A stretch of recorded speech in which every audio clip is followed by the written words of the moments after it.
Marico Stars, Marico Moon, Marico Lovers by Herman Bosman from Drieka and the Moon. There is a queer witchery about the moon when it is full, Oomskalk Lawrence remarked, especially the moon that hangs over the valley of the Dwarsberge in the summertime. It does strange things to your mind, the Marico moon, and in your heart are wild and fragrant fancies, and your thoughts go very far away. Then, if you have been sitting on your front stoop, thinking these thoughts, you sigh and murmur something about the way of the world, and carry your chair inside.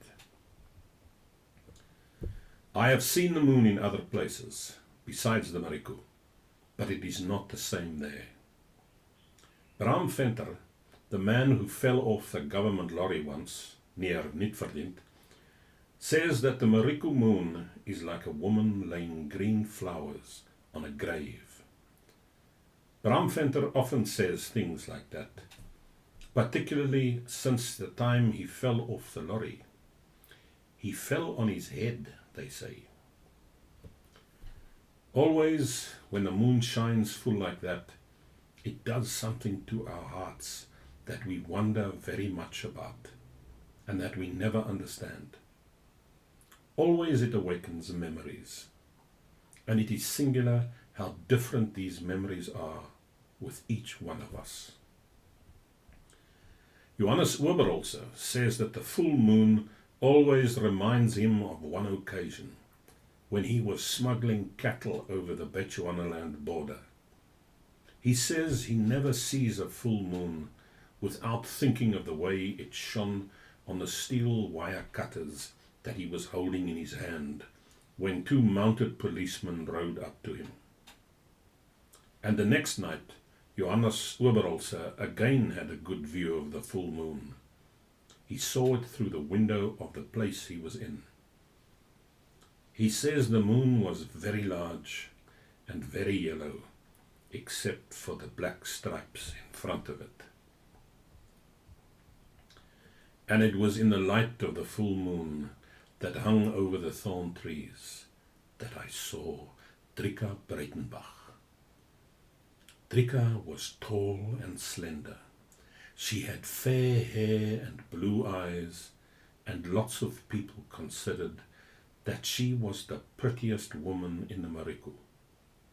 I thought so too, that night I met her under the full moon by the thorn trees. She had not been in the Bushveld very long.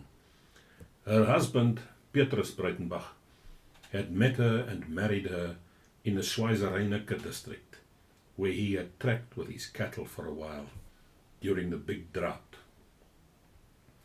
Afterwards, when Petrus Breitenbach was shot dead with his own Moser by a worker on his farm, Drieka went back to Schweizereineke, leaving the Marico as strangely and as silently as she had come to it. And it seemed to me that the Marico was a different place because Drieka Breitenbach had gone. And I thought of the moon and the tricks it plays with your senses and the stormy witchery that it flings at your soul.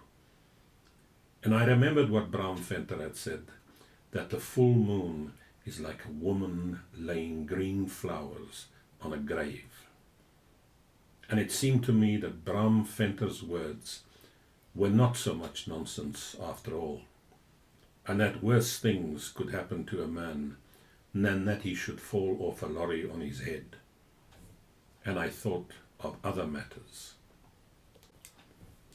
From Veld Maiden. I saw her again, Oomskalk, he said. I saw her last night, in a surpassing loveliness, just at midnight. She came softly across the veld towards my tent.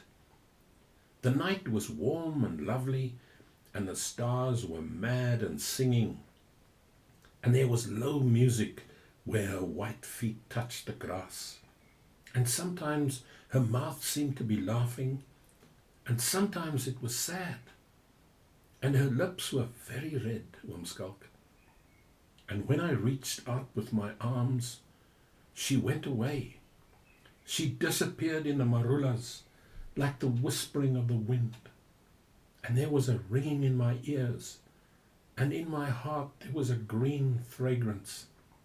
And I thought of the pale asphodel that grows in the fields of paradise. I don't know about paradise, I said. But if a thing like that grew in my Millie lands, I would pull it up at once. I don't like this spook nonsense. I then gave him some good advice. I told him to beware of the moon, which was almost full at the time, because the moon can do strange things to you in the bushveld, especially if you live in a tent, and the full moon is overhead, and there are weird shadows among the marulas. From Mampoer.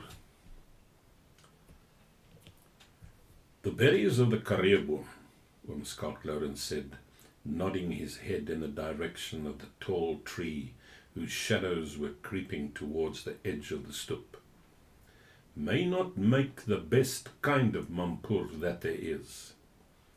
What I mean is that Karee brandy is not as potent as the brandy you distill from mupals or marulas.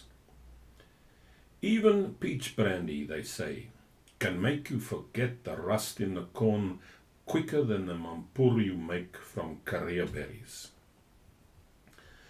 But Karee Mampoer is white and soft to look at, and the smoke that comes from it when you pull the cork out of the bottle is pale and rises up in slow curves. And in time of drought, when you have been standing at the borehole all day, pumping water for the cattle, so that by evening the water has got a bitter taste for you, then it is very soothing to sit on the front stoep like now and to get somebody to pull the cork out of the bottle of this kind of Mampoer. Your hands will be sore and stiff from the pump handle, so that if you try and pull it out, the cork will seem as deep down in the bottle as the water in the borehole.